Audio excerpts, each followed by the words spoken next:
Okay, let's talk about wooden elements like staircases, railings, and boardwalks. Perhaps the biggest thing we're concerned about is how these features decay over time. Before rot is visible on the outside, often rot is present inside. Here's an example of internal decay on a staircase tread.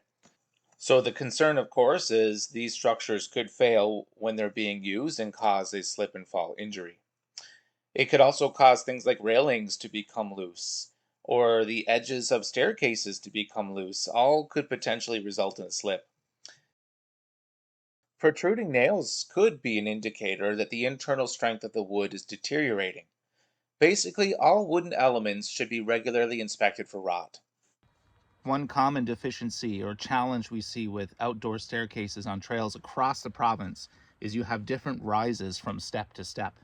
This can be a real problem for walkers because they're not paying attention to their steps and they expect just subconsciously each step to have a consistent rise and fall. So when you have different rise heights like this, that could cause a potential slip and fall. Another challenge that we see with these staircases is how the treads are resting on these 2x4 blocks.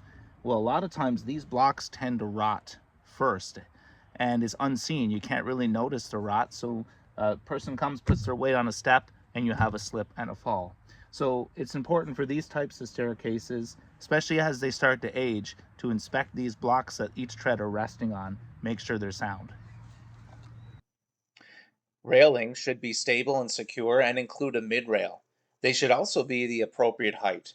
This railing, for example, is much too short. We also would recommend that rope railings not be used.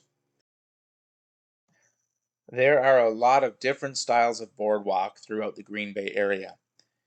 In the future, if a boardwalk is to be installed, we would recommend installing a single file boardwalk as illustrated here.